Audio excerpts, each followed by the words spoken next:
Good morning, everyone. Thank you so much for joining us. It's my pleasure to present the photography program to you all.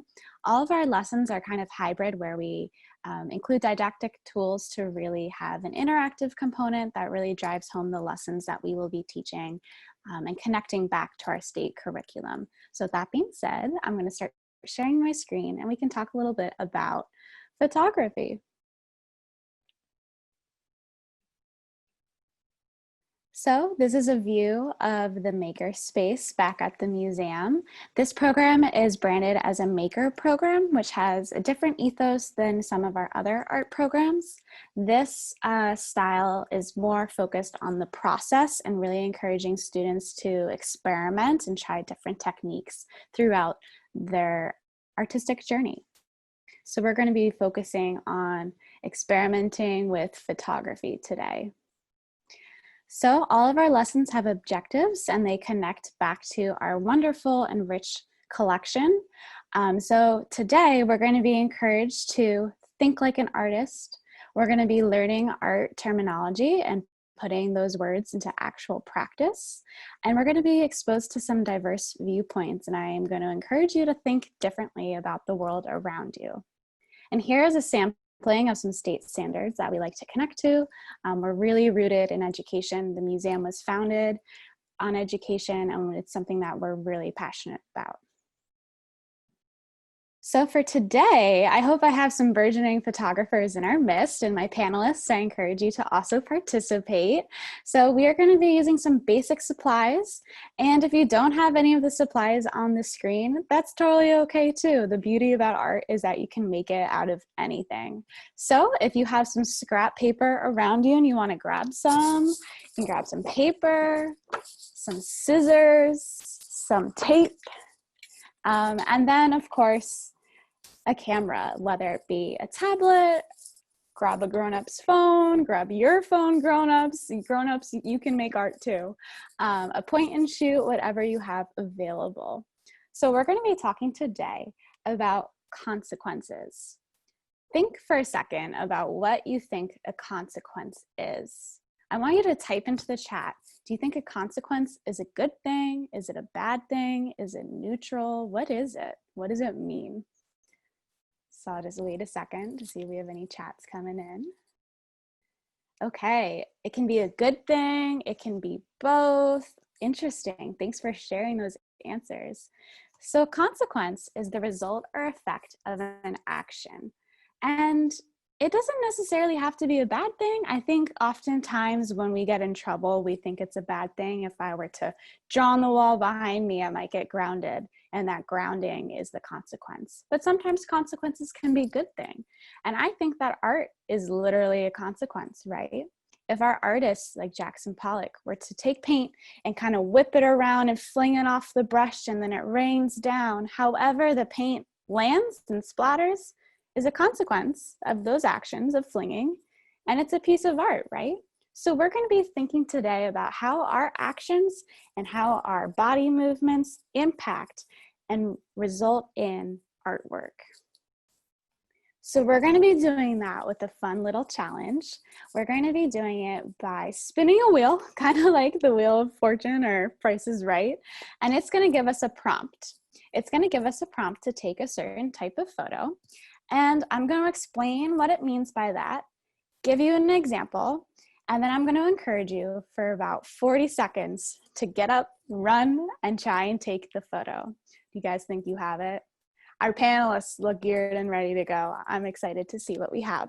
So I'm going to exit this PowerPoint, and we're going to spin the wheel. So here we go. Create a still life and use different perspectives. This is a great one to start off with. We see two major art terms here, still life and perspective. So I'm going to give you an example of what I mean by that. So let me scroll to my PowerPoint. So this is an example of a still life. A still life is essentially a pleasant grouping that artists do, and they take a bunch of objects, they put it in kind of a pleasing manner, and then they decide to either take a photo of it, paint it, sketch it. And oftentimes we see really famous ones that have to do with food, because I think humans are all foodies, right?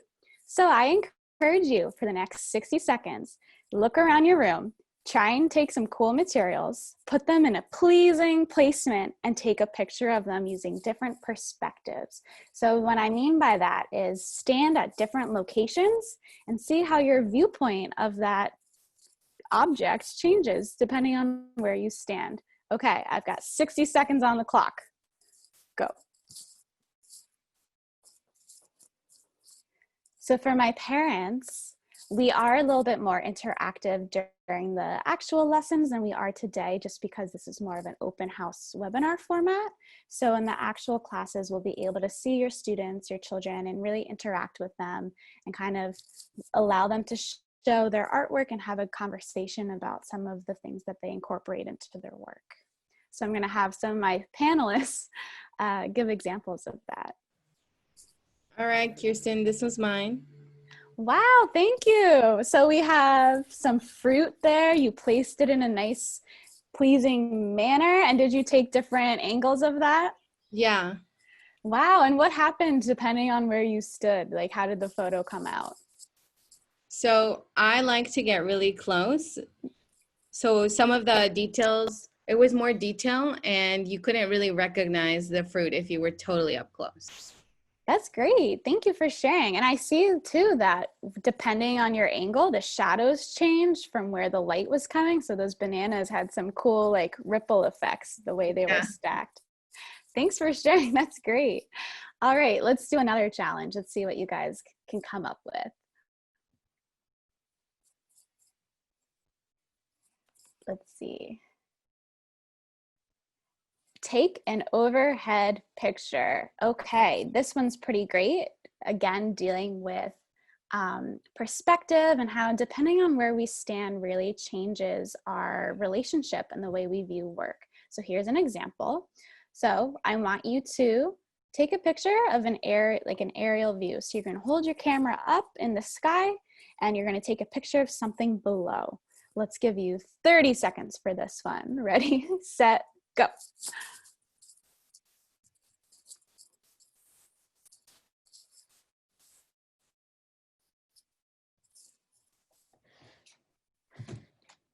Miss Elise, you have something? It was inspired by Jess's planetarium. I have a pom-pom on the floor that my son uses for juggling. But that's fantastic. I did enjoy. I didn't have any still lifes before, but I want to share. So I had some images, but not fruit and fresh things. But that's great, and that's an example of how you can use whatever you have. It doesn't have to be what we like think as art. Anything can be art, even a pom-pom. Thank you for doing that. That's great. I love that. All right, I think we have about time for 2 more challenges. Let's see what they deal us. I don't know. Find out.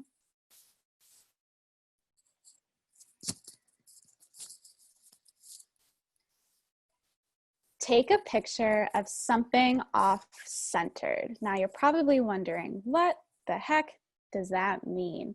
So I'm going to show you an example. So this is an example of something off-centered. So I want you to think you're looking through your camera's lens. And we see a composition here. That's what our image is going to be. It's kind of laid out for us in a cool manner. And if you were to imagine that you had a grid slashing through your view, you can see that things aren't really even, or they are. So if we have a grid here, we notice that there's a line straight down the middle, and there's this rock structure, and it's not smack in the middle of our photo. It's off-centered, it's to the side, and it kind of pulls our eyes straight in one direction, right? We're kind of being focused and drawn over here. If this was a seesaw, all the action is on one end and we'd fall to the ground. So I want you to think and look through your camera, and when you're taking a picture, I want your focused object to be not in the middle, but a little bit to the side. All right, I'll give you 60 seconds for this one. You can rearrange things to make it off-centered. You can try and maybe use a human, ask a grown-up to stand off-centered. Let's see what you guys can come up with.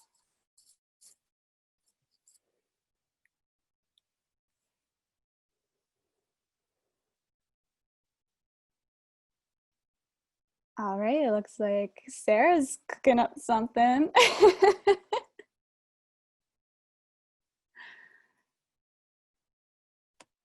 What do you have for us, Sarah? I'm not the best at photography, guys. I don't want to hear that. We're all But good at this it. is where I guess I can learn, right? Yeah, it just takes practice. It's like a sport. You got to flex those muscles.